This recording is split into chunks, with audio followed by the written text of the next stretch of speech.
Nós vamos aqui agora participar ouvir a opinião dos nossos debatedores. Eu vi que estavam focando muito no Davi Andrade o tempo todo enquanto o Bruno Musa falava. Acho que eles querem ouvir a sua opinião, meu querido Davi.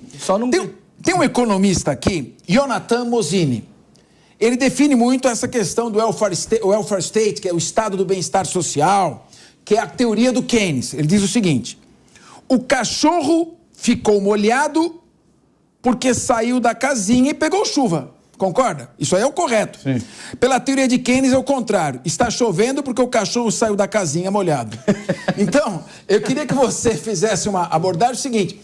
Funcionou na crise de 29, quando o Franklin Delano Roosevelt implantou o New Deal, em 1932. Vamos lembrar que em 1929 teve o crack da Bolsa de Nova York, e literalmente os Estados Unidos da América estava praticamente quebrado, só que ele estava quebrado em razão de forte especulação. O Tesouro tinha recursos e tinha condições de fazer grandes obras gerando e produzindo emprego. Nós não estamos mais em 1932, na década de 30. Não. E não estamos também nos Estados Unidos da América, na Argentina. Quer dizer, tentar recuperar a economia a partir de investimentos públicos que não existem, porque o país argentino não tem recursos para investir, é uma total inversão de valores. É o cachorro molhado que criou a chuva. Por favor, queria ouvir você. Perfeito, Capês. Ontem nós tivemos a honra, de participar da cobertura das eleições na Argentina, 8 horas aqui na Jovem Pan, foi espetacular. O Milei falou ele é brincalhão, né? Tem uma frase dele aí que ele diz o seguinte: votar no projeto socialista é mais ou menos como querer assistir o Titanic 10 vezes para ver se o DiCaprio se salva na última cena. É a mesma coisa, você insiste, você vai assistir o Titanic 10 vezes na esperança de que ele se agarre naquela tábua e saia. Não vai acontecer isso nunca. O projeto socialista é um projeto falido, como o projeto comunista, que é esse projeto de Estado gigantesco, mas que a gente sabe muito bem, né, Capês, para que serve, né? Esse projeto de Estado gigante, que não tem preocupação com o controle de contas públicas. Nós estamos vendo o governo aí do presidente Lula dando uma banana para o controle dos gastos públicos. Nós vamos para um déficit de 180 bi ano que vem. Isso é inflação, isso é empobrecimento. E é uma coisa tão evidente que quando a pessoa não consegue enxergar isso, quando o véu da ideologia não permite que racionalmente a pessoa enfrente essa realidade, é muito difícil, Capês. É muito difícil. Por isso que eu vejo assim o Milei. Eu só não gritei mais pela vitória dele do que a vitória do meu time, do Cruzeiro, que conseguiu tirar um pé da lama, né? Mas eu torci fervorosamente pelo Milei e espero que esse vento, ou esses ventos minuanos que estão vindo da Argentina, varram a América Latina, a começar pelo Brasil. Nós temos que acabar com essa coisa dessa política socialista, assistencialista, eterna no Brasil, eterna. Nós tivemos um episódio no meio ali que foi o Bolsonaro, mas o resto, gente, foi isso aí a vida inteira. Que Milei nos inspire. A luta dele não vai ser fácil, né, Capês? Ele vai pegar, nós falamos aqui, ele vai pegar um poço sem fundo para administrar. A Argentina está quebradérrima, mas que as ideias libertárias dele, e não é nem um liberal, ele é mais do que um liberal, ele é um libertário, é o Estado que não tem que se meter em absolutamente nada. Que as ideias dele rompam os grilhões dessa América Latina do atraso. Essa é a minha torcida, viu, Capês? Bom, o Davi Andrade fala num possível déficit o ano que vem de 180 bilhões. Então, atualmente, nesse exato momento, ele está fazendo uma projeção para o ano que vem. Sim. É a opinião dele. Nesse exato momento, o déficit está em 110 bilhões de reais. Esse é o déficit primário. A diferença entre aquilo que o governo arrecada e aquilo que o governo gasta. Isto é um fato. Eu queria ouvir agora o professor Acácio Miranda. Capês, são vários os aspectos inerentes à vitória do Milei, mas eu queria ressaltar 2 deles. Primeiro, é a direita vencendo, e a direita vencendo impulsionada pelos jovens. Quando nós olhamos para as imagens da vitória do Milei, do comício da vitória, na sua grande maioria são jovens celebrando a vitória do Milei. Algumas pessoas disseram que isso se devia exclusivamente ao fato da campanha dele ter adotado um tom mais moderno, um tom mais memético relacionado a memes, mas eu discordo disso. Eu acho que esses jovens acompanharam e apoiaram o Milei por conta da falta de perspectiva que assolava e assola a Argentina até aqui. Nós temos toda uma geração de argentinos que já cresceu sem qualquer perspectiva profissional, sem qualquer perspectiva econômica. E o Milei, neste contexto, serviu a estes jovens argentinos como um sopro de esperança.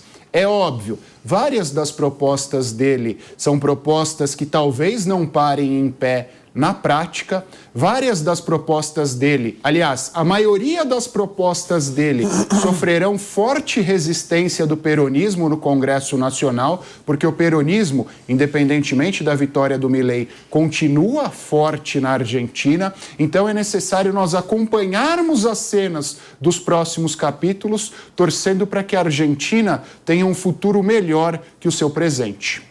Olha, meu querido Renato Batista, há uma forma de se tentar caricaturar a direita como antidemocrática. Na verdade, o que é antidemocráticos são os governos populistas, sejam de direita, sejam de esquerda. O professor Ryan Chapman, ele faz uma análise muito interessante dizendo o seguinte: o Karl Marx, o marxismo, está na raiz do populismo de esquerda e do populismo de direita. Ambos se apropriaram das ideias de Marx, adaptaram aos seus propósitos para levar de Marx para Lenin e de Lenin para Stalin e Mao Tse-tung, e de Marx para George Sorel e dali para Hitler e Mussolini. Quando se fala hoje num ambiente democrático, como não há espaço para regimes autoritários no Ocidente, pelo menos, se fala numa linha de esquerda, que é uma linha econômica mais intervencionista, de gastos públicos, de aumento da despesa pública, de pouca preocupação em zerar déficit público.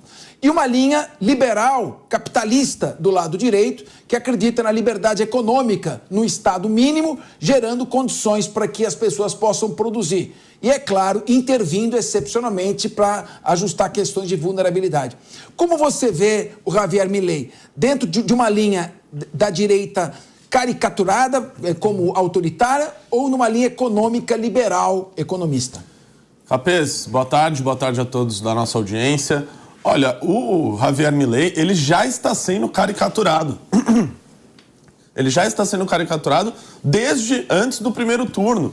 A gente vê em vários outros veículos de comunicação o Javier Milei sendo taxado de ultradireitista, um hiperliberal, assim, definições que são utilizadas para tentar assustar a população sobre aquilo que pensa o Javier Milei. O Javier Milei, ele é adepto do libertarianismo, ele é um libertário, ele acredita na menor intervenção do Estado na economia e em várias outras áreas. Ele, nesse ponto, seria visto como mais radical do que um liberal, né? Por acreditar que o Estado deve interferir cada vez menos. E aqui a gente, na Jovem Pan, sempre trata ele dessa maneira, porque é essa maneira, é essa a escola econômica, é essa a teoria política da qual ele é adepto. Agora, o Javier Milei tem um desafio gigantesco, acho que o Acácio já inseriu esse assunto muito bem, de que o Javier Milei, a coalizão dele, o La Libertad Avanza, elegeu 37 deputados de 257 deputados que há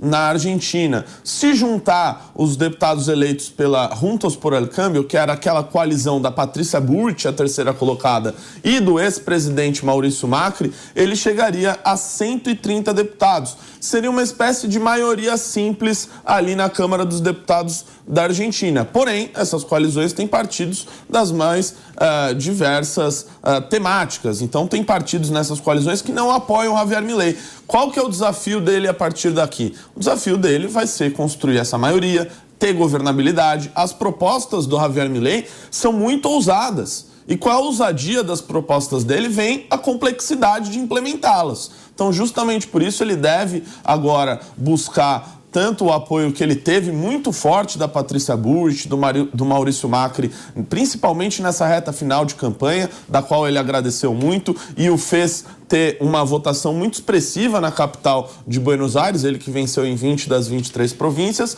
para alinhar esse governo politicamente, né, ele se encaixar com essas pessoas, buscar novos apoiadores para que as propostas dele saiam do papel e se tornem realidade. Mas, para finalizar, a vitória de ontem do Javier Milei entra para os livros de história. É o primeiro presidente libertário, anarcocapitalista, sendo eleito democraticamente presidente da República. Isso é histórico, ainda mais num contexto em que ele venceu décadas de peronismo na Argentina.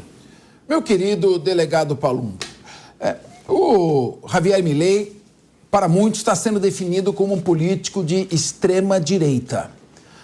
Toda a expressão extrema-direita, a meu ver, é uma expressão extremamente dura e com um conteúdo muito grave, muito sério.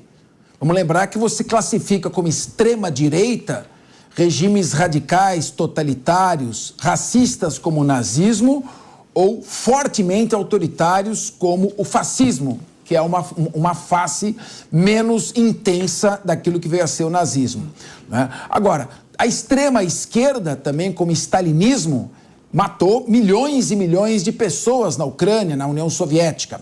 Então, quando você fala a palavra extrema, você está trazendo uma ideia de violência. Pelo que eu vi, o Javier Milei é um libertário. Ele aprova a ideia de um Estado menor, de um Estado que intervém menos, que é justamente o contrário do coletivismo de Mussolini, Hitler e o socialismo de Stalin. Essa questão de classificá-lo como extrema-direita e não como um capitalista liberal é uma forma de criar uma caricatura desde o início do seu governo? Professor Capês, grande domingo, né? Grande segunda-feira. Que felicidade ver a vitória de Milei, principalmente sobre a esquerda. Ele é um esquerdista, não adianta falar que o Massa é de centro, não, ele é de esquerda, com um viés comunista. E sempre quando alguém da direita, ou mesmo do centro, se insurge contra a esquerda, ele é taxado de fundamentalista e extremista. Isso não acontece só na Argentina, não. Isso acontece no Brasil. Basta algum deputado, senador, político se posicionar contra alguma ideia da esquerda que ele vira automaticamente extremista, de direita e muitas vezes bolsonarista. É o que acontece, é o que eu vejo o tempo todo no Congresso Nacional. E por que eu me alegro com a vitória de Milei? Porque ele quer um Estado mais enxuto, ou seja, menos cargos para amigos dos amigos, favorecendo a corrupção, que é o que esses governos da maioria de esquerda pretendem o tempo todo. Eles querem isso, mais cargos, para mais amigos, mais dinheiro, um Estado enxuto. Ele não quer tantos auxílios, né? Isso é plausível, porque você tem que ensinar o povo a pescar. Você não pode ficar o resto da vida dando auxílios e o povo não produzindo nada, parte do povo não produzindo. Por quê? Porque alguém vai pagar a conta. Se alguém ganha, alguém paga a conta. Isso é matemático. Então, para mim, foi uma vitória maravilhosa. Eu fiquei extremamente feliz e não me assusta nada ele ser chamado de extremista, fundamentalista, porque isso acontece no Brasil. Eu já fui chamado várias vezes de extremista, fundamentalista, bolsonarista, porque eu não concordo com as ideias da esquerda, Cabeça. Dentro de uma linha econômica, é só comparar a economia e o PIB dos Estados Unidos da América com o PIB da União Soviética. A Rússia passou a adotar um regime mais capitalista, moderado, um socialismo moderado, e hoje é uma das maiores economias do mundo. Mas em termos de União Soviética, ela foi autodestruída pela questão da economia. É só comparar a Coreia do Sul com a Coreia do Norte. A China de Mao Tse-tung com a China atual, capitalista de Estado. Taiwan e Hong Kong com a China de Mao Tse-tung. A Alemanha Ocidental com a Alemanha Oriental, aqueles muros altos que foram construídos, não era para segurar a população do Ocidente para invadir a Alemanha Oriental. Era o contrário.